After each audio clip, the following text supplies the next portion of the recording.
தந்தையினால் மாத்தறை மகாநாம பாலத்தில் இருந்து நில்வலா கங்கைக்குள் வீசப்பட்ட சிறுவர்கள் இருவரையும் அவர்களின் தாயாரிடம் ஒப்படைக்குமாறு மாத்தறை மேலதிக நீதவான் இன்று உத்தரவிட்டுள்ளார்.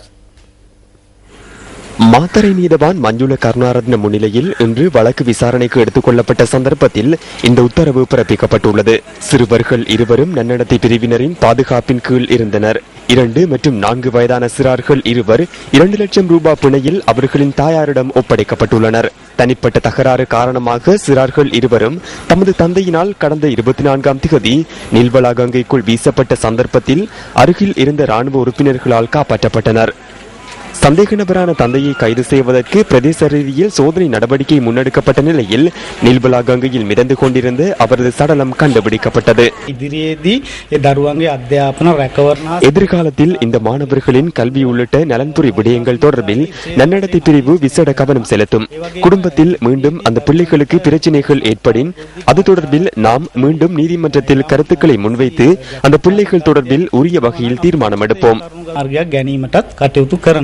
எதனையும் அறியாத இவ்வாறான சிறிய பிள்ளைகளை பாதுகாக்கும் பொறுப்பு பெற்றோர்களுக்கு உள்ளதாக சிறுவர் நன்னடத்தை பிரிவின் மாத்தறை மாவட்ட அதிகாரி தெரிவித்தார். பிள்ளைகளை வளர்ப்பது தொடர்பில் பிரச்சினைகள் காணப்படுமாயின் தயவு செய்து அவர்களை சிறுவர் நன்னடத்தை பிரிவினரிடம் ஒப்படைக்கவும். நாம் உங்கள் பிள்ளைகளுக்கான பாதுகாப்பை வழங்குவோம். அது மாத்திரமின்றி பிரச்சினைகளை தீர்த்துக் கொள்வதற்கான ஆலோசனைகளையும் வழங்குவோம். இந்த செய்தியை நாம் பெற்றோர்களுக்கு கூறுகின்றோம். நீதிமன்ற தீர்ப்பின் பின்னர் 2 பிள்ளைகளையும் பொறுப்பேற்ற தாய் மாத்தறை போலீஸ் நிலையத்திற்கு சென்று வாக்குமூலம் வழங்கியதாக எமது செய்தியாளர் தெரிவித்தார். 2 பிள்ளைகளையும் காப்பாற்றியமைக்கு 4 வீரர்களுக்கும் நாம் நன்றி கூறுகின்றோம். வைத்தியசாலையின் வைத்தியர்கள் மற்றும் தாதியர்களுக்கும் நன்றி கூற வேண்டும். பெண்கள் மற்றும் சிறுவர் நன்னடத்தை பிரிவின் அனைத்து உத்தியோகத்தர்களுக்கும் நன்மை கிடைக்க வேண்டும். 2 பிள்ளைகளையும் என்னிடம் ஒப்படைத்தமைக்கு நான் நன்றி கூறுகின்றேன். நான் மிகவும் சிரமங்களுக்கு மத்தியில் மிகுந்த முயற்சியுடன் இந்த 3 பிள்ளைகளையும் வளர்க்கின்றேன். ஏதாவது தொழில் செய்து 3 பிள்ளைகளுக்கும் கல்வி அறிவை வழங்குகின்றேன்.